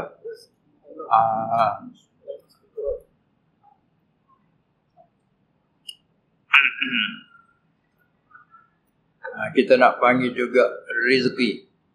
Kembali kepada makna lughah. Razaqa yarzuqu razqan. Itu masdar. Rizqan. Itu isim dengan makna marzuq. Lagi kepada lughah. Razaqa yarzuqu ay a'dha yu'ti. Arti beri. Beri. Kurnia. Anugerah. Bila kata rizki dengan mana marzuq, kurniaan, pemberian, itu asal pada lughah. Maka pemberian kita dapat dari Allah ni banyak bagai. Ilmu kita dapat, rizki daripada Allah. Dan kurniaan ilmu dari Allah. Makanan, minuman kita dapat, rizki minuman, rizki pakaian, rizki makanan, rizki tempat kediaman. Rezeki apa lagi? Rezeki pangkat, rezeki semua tu rezeki kerana pada lughah makna pemberian. Maka dia mau susun kata rezeki ma'unah. Kalau kita nak potong rezeki kita panggil ma'unah selalu. Ma'unah ni apa dia? Ngaji kelimah bahasa dulu. Ini masdar mimi dari ana ya'unu 'aunan wa ma'unatan. Itu lughah. Ana ya'unu 'aunan. Tengoklah hadis bu, wallahu fi 'aunil 'abdi ma kana fi 'auni akhihi. Itu 'aun masdar. Manakala masdar mimi mula dengan kepalaan huruf mim panggil masdarun mimiyun dalam istilah sarah panggil ma'unah. Ma'unah. Kita punya arti dah lah. Apa arti ana ya'unu 'aunan? Ma'unah arti tolong. Tolong. Allah tolong akan kita. Maka kita dapat rezeki pertolongan dari Allah. Itu mana ma'unah? Pertolongan dari Allah. Itu maknanya ma'unah. Maka dalam hadis sebut, Allah senantiasa tolong hamba-Nya selama mana hamba itu suka menolong saudaranya. Tak? Siapa suka tolong saudaranya, Allah tolong sesiapa itu. Tolong dengan ikhlas. Dengan bersih. Sebab itulah bila seseorang Allah Ta'ala bagi terkadang dengan tak belajar pun, masalah Allah Ta'ala bagi kepada dia tak apa dia, pandai mengubat. Kalau orang petani kan, orang pandai mengubat ni panggil apa? Sini panggil apa pandai mengubat ni? Bohmo. Sama kita petani pun panggil bohmo. Setengah tempat tak panggil bohmo. Panggil apa? Panggil doktor ke apa panggil? Itu bahasa baru kali kira tu dah. Bukan bahasa kita asli lah tu lah. Mana bohmo. Bahasa surat panggil bohmo. Kadang kita tak bunyikan bohmo. Itu dekat dengan lurah Siam. Lurah Siam kata mo. Ada gajah lagi tu. Mo. Dia ni pin mo. Dia ni jadi bohmo. Tu Melayu kata bohmo. Sia kata mo. Tu. Apa dia bohmo? Pandai mengubat. Pandai mengubat. Mengubat apa? Bagai-bagai penyakit. Kadang-kadang orang susah hati, dia pandai mengubat. Mengubat apa? Mengubat dengan beri nasihat. Itu panggil pakal. Pakal. Orang tak pandai nasihat jangan. Orang dah susah kita pergi kata tak kena marah dia kata tambah. Tapi orang pakar ni bila orang susah dia pergi kata mana siapa, oh segar dia. Macam orang sakit, bila bomo yang bijak pandai dia pergi berubat, hilang sebab dia. Allah terima kasih. Nanti panggil ma'unah daripada Allah Ta'ala. Allah Ta'ala beri ke dia. Belajar? Tidak. Itu panggil ma'unah dari Allah. Ada pun dengan kita usaha, belajar, mengaji cara ilmu mengubat, ilmu perubatan, ilmu tib. Belajar cara ilmu perubatan, pandai kita dengan melalui belajar. Dia panggil ilmu kasbi. Belajar ke? Oh belajar, mengaji. Mengaji kelulusan bahagian tu, bahagian ni. Maka kita pandai ilmu mengubat. Dia panggil dapat dengan cara mengaji usaha. Ilmu tu panggil kasbi. Ada orang yang Allah Ta'ala lantik dia jadi bomo. Dia tak ada belajar pun. Boleh mengubat. Kadang-kadang dia tak mau, ada juga. Setengah-setengah kita cerita, saya tak mau. Tapi tak boleh nak duduk. Tekanan. Akhir, sanggup juga. Tak pandai, tak apalah. Bukan semuanya pandai. Allah Ta'ala beri semuanya. Tak apa, juga sanggup lah. Apabila periksa-periksa yang boleh ilmu macam tu, periksa-periksa tam awak nama apa? Saya nama ini. Bin nama ini. Anak ni, ancik ni. Haiwan ni. Ni tu ni. Nenek awak ni. Moya awak ni orang talian encik-encik. Ni. Wan. Awak tak ada biasa. Bila naik atas ni dia. Lepas cuba tahu sejarah. Naik periksa atas nasab awak. Periksa-periksa. Oh, tok saya dulu. Orang nama Nik Muhammad tu. Oh, orang bomo besar. Bijak, dia boleh tolong orang-orang patah. Oh, dia tolong. Tak ada kena pakai jarum, kena pakai apa tak. Bomo patah, bijak. Ambil belak gitu je, pak tak dekat. Bijak. Tak ada kena masuk besi, tak ada kena apa. Oh, bijak. Tu kita gitu. Lepas mati dia, tak ada anak cucu yang menyambung belajar, tak ada. Kadang-kadang anak cucu dah minta ajama, tak bagi. Bila dia mati, jatuh ke cucu cicit ni, keturunan hak nu main nak duduk di sini. Apa ni? Supaya tolong orang. Dia panggil ma'unah. Allah Ta'ala bagi ke dia. Belajar ke awak ni? Tak belajar. Pandai main mana? Dia anjik juga. Ada dia melalui mimpi macam-macam lah. Dia panggil ma'unah dari Allah Ta'ala supaya tolong orang. Penyakit kadang-kadang macam-macam penyakit. Tak dapat dengan cara alat canggih. Bila tengok gini, nampak. Ini ma'unah daripada Allah. Kita syukur ni mak. Supaya awak tolong. Apa orang macam ni, walaupun dia tak pandai, bila bertemu dengan si pesakit, mak dia mari dia. Ambil itu mari. Ambil ini. Tengok. Seorang imam daripada sebelah balik Kelantan. Dulu dia tak yakin dalam perkara lagu ni. Tiba-tiba, bila dia bercakap cara taliah, dia kata, teringat satu cerita, anak dia sendiri berlaku, berlaku kemalangan, patah tangan. Anak lelaki dia patah tangan. Bila patah tangan, dia tak suka nak pergi cara hospital, takut masuk besi, dia kata. Lalu tu cari bomo yang basah kampung. Seorang yang bijak cara bomo patah. Mari nak mengubat, tak boleh. Nak mengubat, macam mana dia kata payah, sedangkan dia pernah ubat orang ni beratus-ratus orang. Tapi apa yang susah, payah. Teringat dia tanya, kamu ni nasab, kamu ni apa? Kata isteri saya, tu imam dia cerita. Isteri saya kata, kami ni adalah keturunan Said. Ambil kain kuning, mari ambil kain kuning. Kain kuning bukan biasa. Ambil letak atas ni. Boleh belak dengan mudah-mudah je. Tak ada payah sikit pun. Masya Allah. Ajib. Maka Timah kata, baru dia kata, dulu orang sebut macam ni, tak boleh. Ini mana apa ni? Ini ma'unah dari Allah. Sebab belajar pun tidak, apa pun tidak. Bila ilham salah tak apa, buat gini, buat. Betul kata semua tu hak kerana Allah. Cuma melalui usaha. Terkadang nak buat tak boleh, terlekat dengan cara Allah Ta'ala tunjuk. Nampak? Dia panggil ma'unah daripada Allah Ta'ala.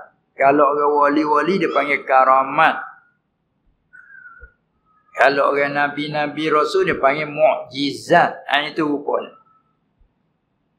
Benar luar biasa. Tapi yang zahir dia orang yang mengaku diri jadi rasul. Allah nak membenarkan dia, apa dakwaan dia, apa pengakuan dia, apa penyampaian dia benar dari Allah, bukan rekaan tak. Maka Allah Taala membenar dengan beri mukjizat. Yang orang tak boleh nak tiru, dia lemah manusia nak tiru.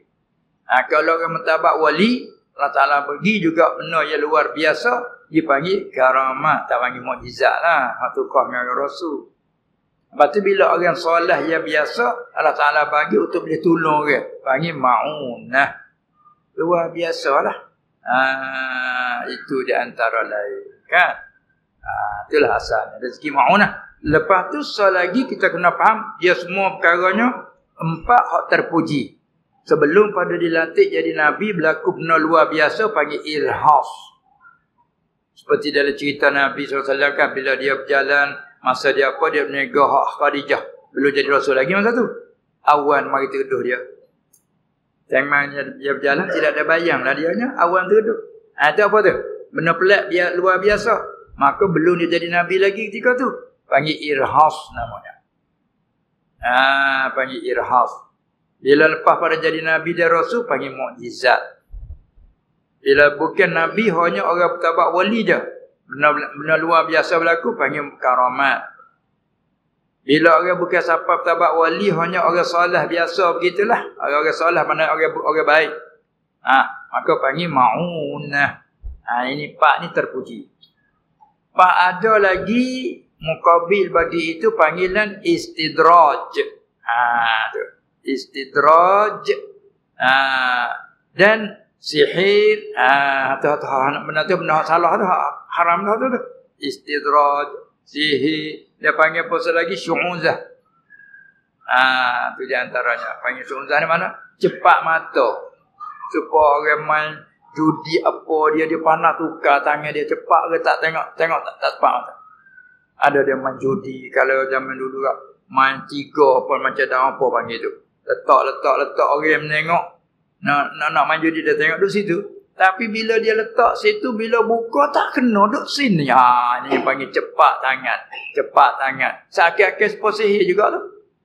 Itu seolah-olah guna jin, guna apa itu ini. Jin setan tu lah. Maha mu'min tu lagi juga. Salah gitu jadi, dia letak situ, apa dia lain.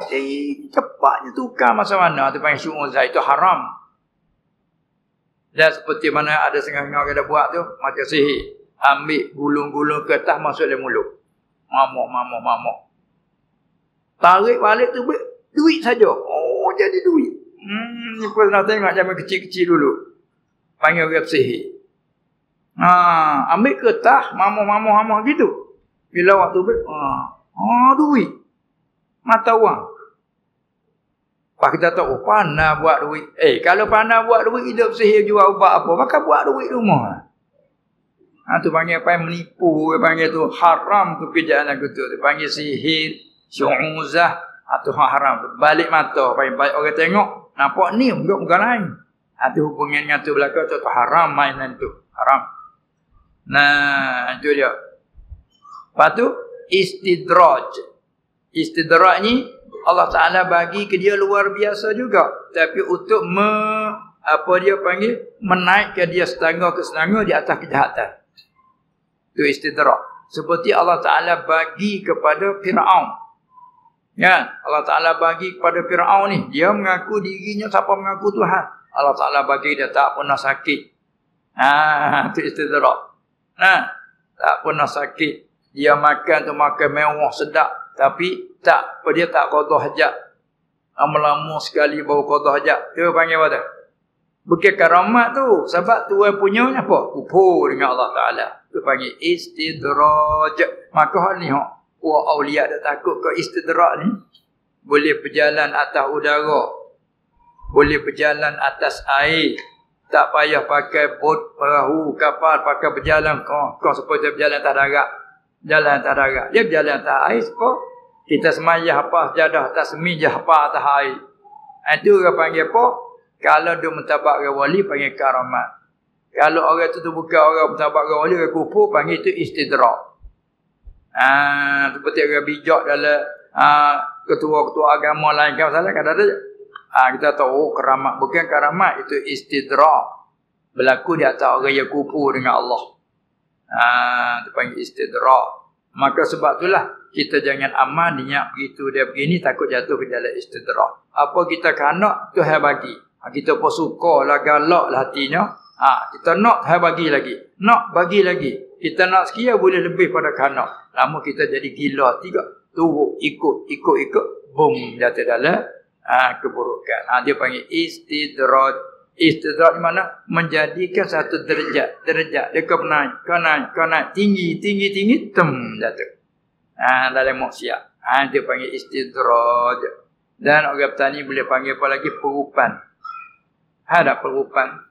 Perupan ni macam kita pera ikan. Umpamanya belak ikan. Sini panggil. Belak ikan, belak ayam, dan belak apa benda tu. Kita dah beri upan dah. Panggil upan dah. Panggil upan dah. Tak panggil upan dah. Panggil apa? Upan juga. Kita belak ikan. Lepas tu kita dah bagi upan. Pagi, tengah hari, petang. Cepat besar ikan tu. Ayam kita juga kita bagi upan. Tu juga kita nak sembelih dia tu.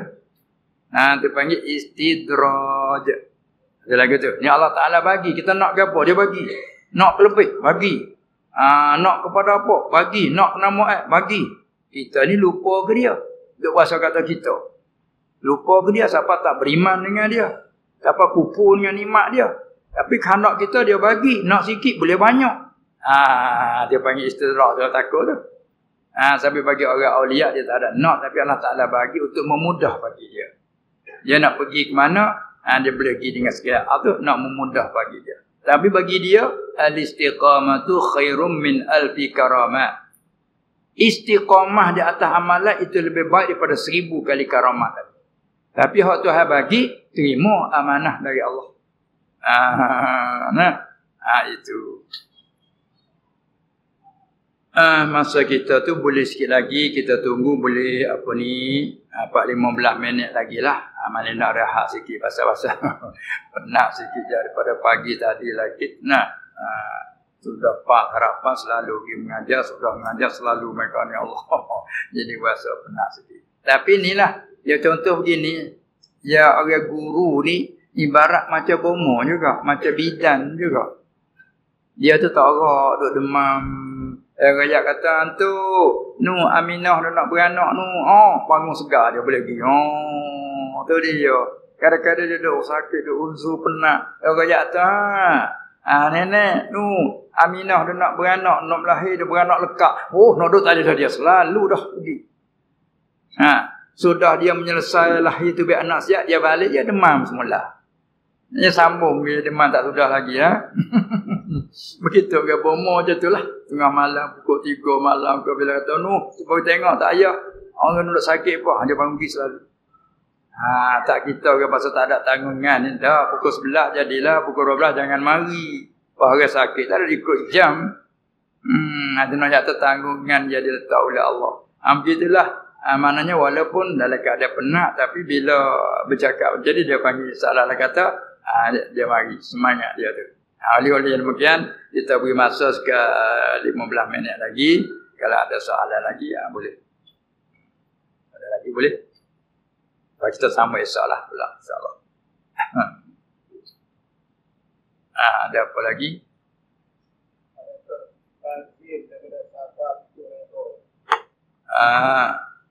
Adakah lazim daripada sabar itu redha? Ini kita kembali pada asal makna lughah. Sabara yasbiru ay rabata. Sabara ay habasa. Dari segi lughah. Sabar. Kita banyakkan pihak Arab sebut sabar. Terkadang kita juga guna bahasa lughah. Sabar arti tabahti. Kan? Panggil tabah. Tabahkan hati. Lepas tu cuba arti sekali lagi. Tabah. Cuba arti sekali pula. Sabar diterjemah dengan tabah. Sabar, tabah hati. Tabah ni sebenarnya tabah nak main ke harap tu dah sabar, tabah. Tapi cuba arti sekali lagi. Tabah ni apa?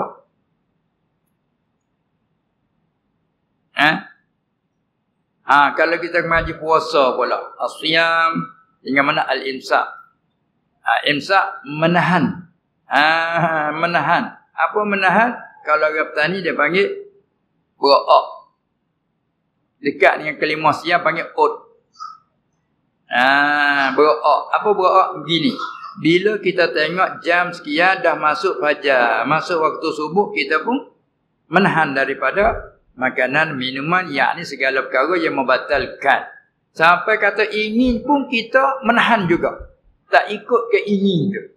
Tengok ke makanan, Allah inginnya, mungkin kita ada syahwah, kita ada nafsu. Tengok makanan, oh inginnya makanan tu. Tengok ke minuman, manis-manisan, Allah inginnya. Ingin tu habuan hawa, habuan nafsu ingin tu. Tapi adakah kita ikut ingin kita itu? Tak ikut. Ingin ke makanan, adakah kita ikut makan? Tak. Apa tu? Namun kita di dalam menahan, dalam menabahkan hati. Dia panggil sabar. Maka sabar itu ada kala dia panggil sabara ala. Dan ada kala panggil sabara'an. Sabara'an ni sabar dari. Sabar dari ini mengenai dengan apa? Sabar dari ini. Hak sabar dari ini, hak masa nafsu tu ingin.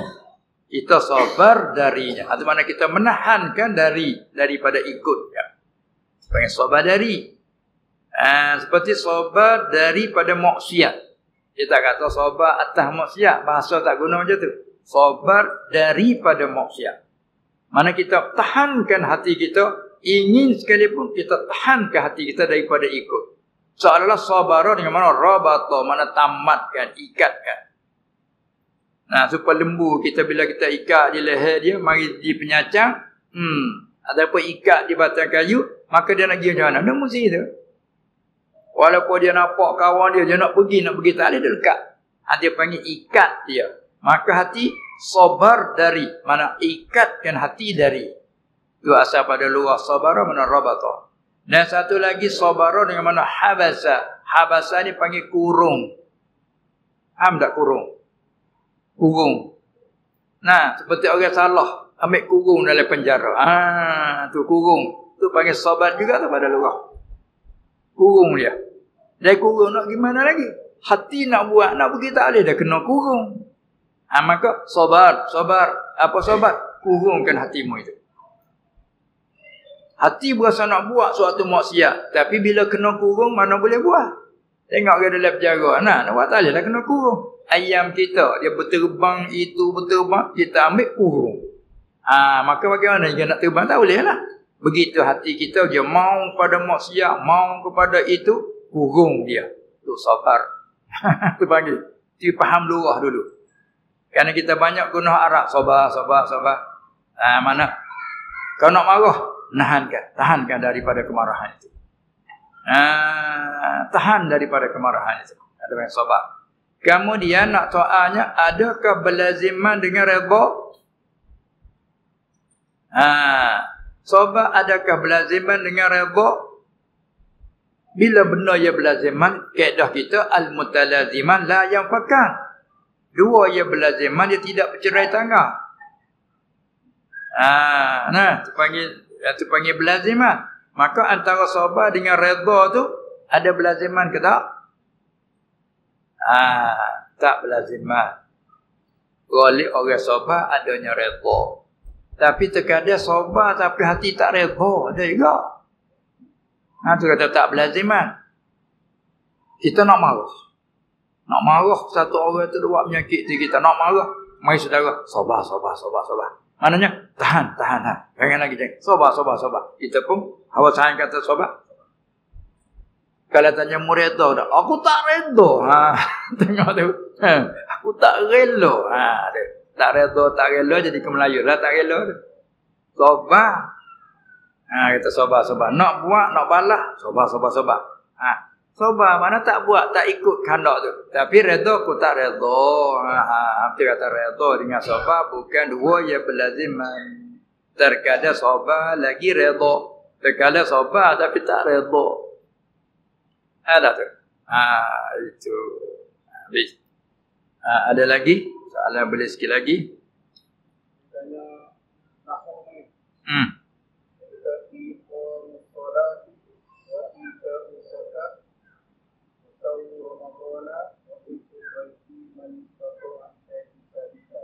Itu pada hadis.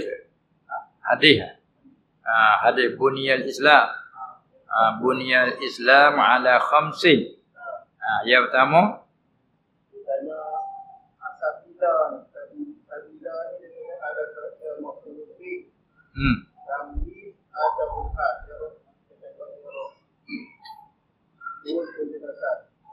dalam ambil lapah hadis dulu. Buniyal Islamu ala khamsin. Syahadati an la ilaha illallah wa anna Muhammadar Rasulullah. Lepas tu wa iqamis salah. Wa iqami. Dah tak apalah. Dia tulis wa iqamis salah.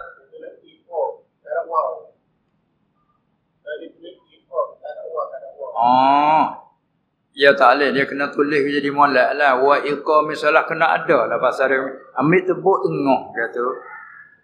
Dia kena ambil dari awal. Dibinakan Islam atas 5 perkara. Mana 5 perkara? Yang pertamanya ialah syahadati Allah. Dia panggil badan, dia boleh baca syahadatu, boleh baca syahadata, dalam kaedah dia boleh. Lepas tu ikut tu lah. Bila tahap awal kita baca syahadati, maka yang kedua wa iqamis salah. Wa iqamis salah atas pada syahadati. Dan mana you kena tulis molek. Terkadang boleh guna wa iqamati. Aqama yuqimu iqamatan iqaman. Dia boleh ada segala tu sarah pula. Wa iqamis salah wa ita'iz zakah. Manakala kita baca jar semuanya. Kalau baca rafaq semuanya. Syahadati Allah wa iqamis salah. Kalau ada ta wa iqamatis salah wa ita'iz zakah. Dan boleh pun syahadatu wa iqamatu qamus salah ita'uz zakah boleh. Ada syahadata iqamah ita'a boleh. Lepas tu sambung lagi wa shaumi ramadhan. Wa shaumi ramadhan. Yang keduanya mendirikan solat, yang ketiga memberikan zakat, yang keempat ialah puasa Ramadan. Yang kelima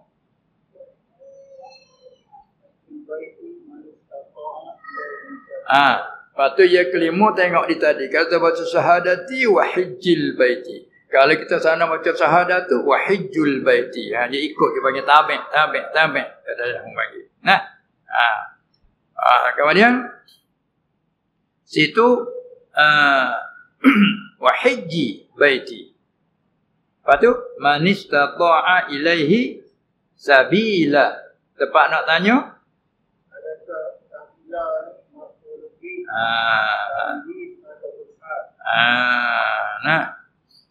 Man istata'a ilaihi sabila. Dalam Quran apa ada? Lillahi 'alan nasi hijjul baiti man istata'a ilaihi sabilan. Bila kita waqaf sabila. Bagi Allah, lam lil ijab dia panggil.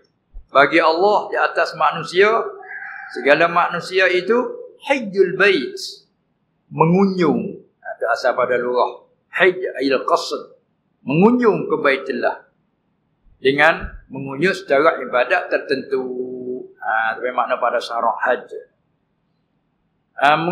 Lepas tu mai badal, di belakang tu mai badal. Dan nak kata hajjul bait man istata'a ilaihi sabila. Tadi walillahi 'alan nasi hajjul baiti.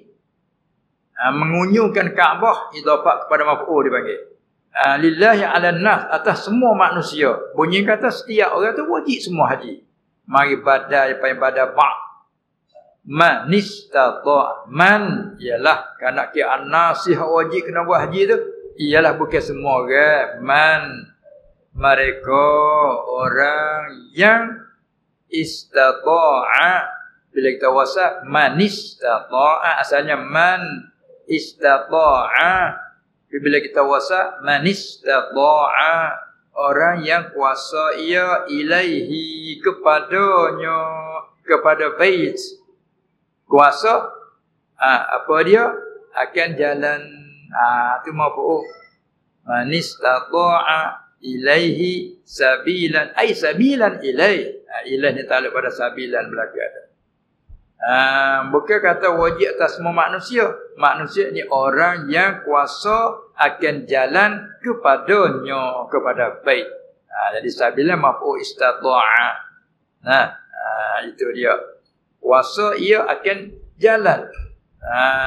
Dia pun berjalan. Maka istita'ah kuasa ditubik dua pula. Kuasa sendiri. Istita'ah binafsih. Dengan bahawa dia tak ada uzur. Badan dia sihat. Boleh dia naik kenderaan. Boleh berjalan.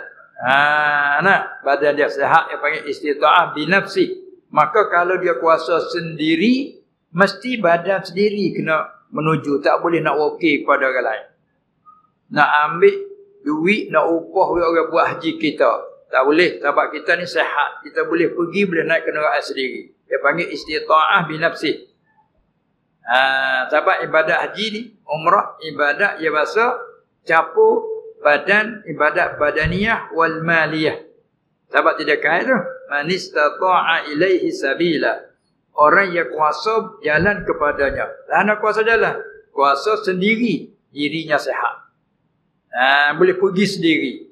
Lagi pula dia ada harta. Kalau diri sihat seperti kita sihat, tapi kita orang miskin, tak ada apa dia perbelanjaan. Tak masalah manis tak ta'a ilai sabila.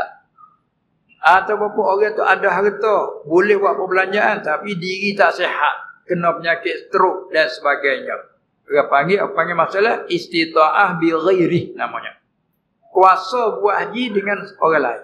Dia sendiri tak boleh, dia kena penyakit stroke. Tapi dia kaya. Tak pernah lagi buat haji seumur hidup. Dia orang kaya. Kadang-kadang dia berazam nak pergi. Tak jadi pergi. Mak kena penyakit. Uzur. Wajib atasnya upah orang lain. Dia panggil istita'ah bi ghairihi. Baik tempat naknya. Sabilan maf'ul istata'a ilaihi. Takluk pada sabilan.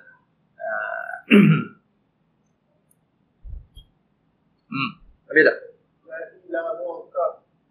Bila kita angkat tangan dan kata amin ketika kaki membaca doa pada waktu kedua. Ya. Setengah pada rukun khutbah itu doa. Sekurang-kurangnya Allahumma ghfir lil muslimin. Cukup. Tak namanya dah. Sekadar nak hasilkan rukun tu. Doa maghfirah bagi muslimin. Walaupun tak kait muslimat. Allahumma ghfir lil muslimin.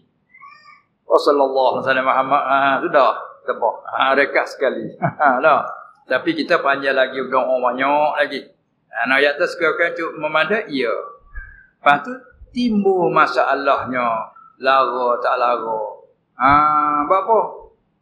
Sebab adalah hadis siapa dia bercakap ketika khatib baca khutbah, maka sungguh lara lah. Lara mana apa situ. Tu berkilah panjang pula tu.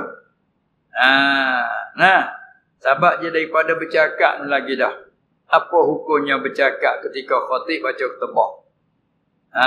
Di situ lagi dah.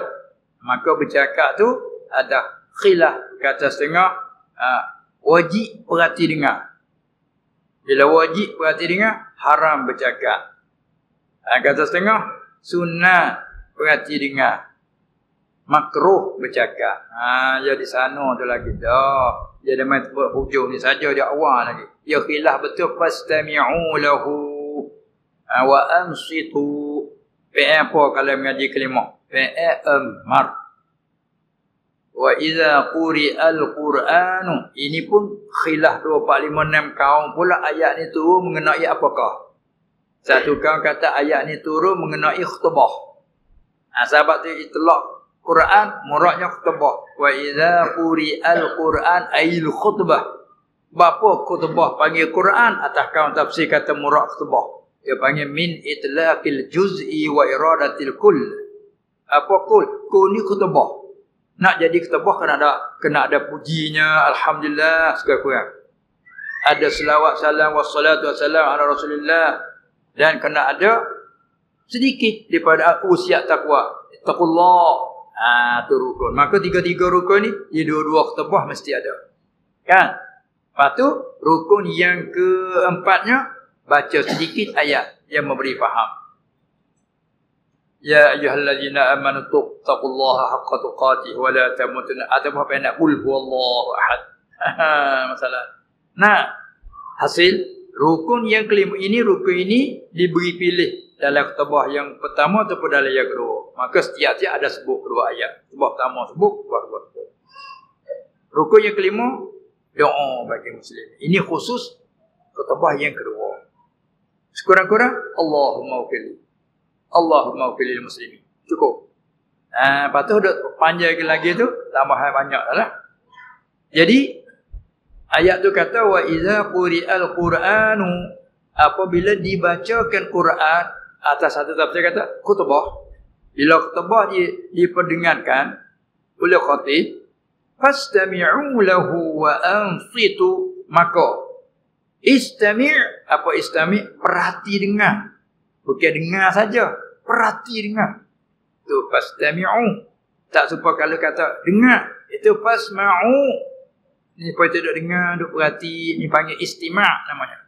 Ada pihak dengar tak perhati, ni orang duk keluar, duk jual keluar ke, pick up pasal dah orang dengar tu. Dia tak ada perhati pun. Dengar muka dia tak ada tuli. Pas suara ni dengar, bukan perhati. Tu panggil sam', tu dengar. Ni fastami'u, maka perhati dengar kamu. Perintah suruh perhati dengar. Wa ansitu, dan diam. Senyap. Tu. Jadi mengaji kaedah apa tu? Al-amru lil wujub. Mengaji kaedah usul fiqh. Allah Ta'ala perintah. Bila perintah, sama dengan perintah aqimus salah. Amal juga. Amal lil wujub. Sini pun, amal, asal amal lil wujub. Selama tidak ada sarif. Dia kira itu dah. Maka setengah kata wajib, kekal tak asal amal lil wujub. Mana wajib berarti dengar, dan wajib kena diam. Wa ansitu. Diam. Wajib diam. Satu kawan kata, tak wajib amal lil wujub selama tak ada sarif. Bila ada sarif, paling daripada wajib kepada bukan wajib. Maka ada sarif tengah Nabi dia baca khutbah, salam-salam, mari satu orang, ya Rasulullah, kebun saya habis dah. Kemarau kuat sangat tempat kami ni, kering kontan habis dah. Berdoalah. Rasulullah pun berdoa. Tengok dia khutbah. Berdoa. Dia tak turun hujan. Sambung khutbah. Siapa kata rawinya, pada hari itu setelah kami sudah sembahyang Jumaat, nak balik tak nampak langit dah. Hujan. Seminggu dah hujan. Mari minggu yang berikut, tengah Rasulullah ada berkhutbah, datang pula seorang Arabi, ihtimak orang satu dan orang lain. Ya Rasulullah, rusak dah, selerai bira dong banjir. Pula berdoa pula. Ini ulama kata ni bercakap ketika khutbah. Kalau itu hak kata ansitu, ni panggil amalin nadbi, kena ada sore. Ni cara faedah dia panggil. Apa tadi khilaf lagi? Wajib ke tidak wajib? Saya kata sunat. Berarti dengar sunat. Iya, betul. Kerana ada sore ini. Maka bina daripada situ makruh bercakap. Ini semata-mata tilik pada hukum wajib sunat, belum tilik pada ganggu orang lain. Ganggu orang lain panggil aridi pula. Orang nak dengar tak boleh kodok orang nak dengar khutbah. Jadi taswih itu lain pula. Tengoklah semaya lagi tak boleh taswih. Pada asal hukum makruh kita menyaringkan semayang sunat siriyah. Kita menjadi makmum. Allahu Akbar. Alhamdulillah. Ar-Rahman-Ar-Rahim. Orang di tepi ni jadi sebab habis. Baca Fatihah tak suk dengar dia.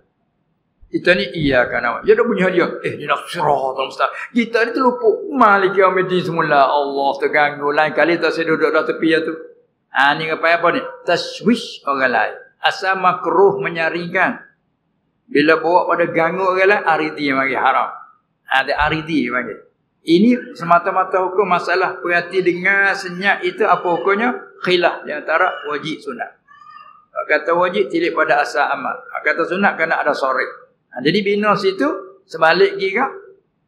Bila balik lagi tidak jadi haram. Ini putus tilik daripada taswih. Bila taswih haram dari segitu. Pecah tapi jadi ganggu ke orang, jadi menyedih ke orang. Tak boleh lah tu. Ala kulliha tak baik Temik lorak ketua tu. Tak baik dia kecek ketika dia baca tepuk. Ketua dia guna tak baik lah. Tak baik main berah tu tak baik. Dia guna tak baik. Maka tak baik dalam masa hati atau tak baik, haram tak baik juga. Makruh tak baik juga. Khilaful aula tak baik juga. Tak baik. Benda kata gitu. Haram ke, sunat ke, atau wajib ke, waktu apa nama haram ke, makruh ke, itu memang dihukum pula. Maka apabila sampai ke situ, mari dia pula. Siapa-siapa bercakap semasa ya khatib berkhutbah, maka sungguh laralah jemaatnya. Apa mana lara jemaatnya? Ni setengah kata ini menunjuk kata tengok haram, lara mana jemaat. Sia-sia jemaatnya. Ini kata, mana pakat lara tu? Mana sungguhnya menyalahi jalanan. Jalanan suruh mati dengar, jalanan suruh senyap. Hidup itu rupanya menyalahi sunnah. Itu pada ni jawab. Pendeknya kita nak ukur kena kita tengok di sana baru kita boleh kita begitu. Ni tak ada bercakap pun Allahumma ighfir lil muslimin wal muslimat. Amin. Itu doa. Ya Allah terimakanlah. Daripada cara umumnya bila didoakan, maka nak masuklah kata kita berdoa juga bagi yang mendengar, disuruh amin. Dengar. Allahumma hdina fi man hada. Amin. Bila kalian kata, ya Allah, panjangkanlah umur kami, beri afiatkanlah, taufikkanlah, hidayahkanlah, apakanlah, amin. Mana kita pun doa sama.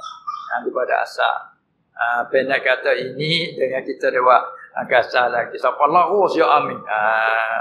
Dan ada lagi apa pula kaum-kaum tu banyak lagi. Pendek kata jangan kita gupuh gapah dalam setiap masalah yang berlaku. Jangan gupuh gapah. Bila gupuh gapah orang panggil jadi kekeliruan orang awam. Itu dia. Maka masa kita hak janji tu dah lepas. Maka sekadar itulah saja dulu. InsyaAllah ta'ala kita ada masa lagi. Kalau tidak ada urusan apa-apa, pagi esok jam 9 lebih kurang. Itu malam ini cukup dulu. Sekian wabillahi taufiq wal hidayah wa najatu minan nar wal falah. Assalamualaikum warahmatullahi wabarakatuh.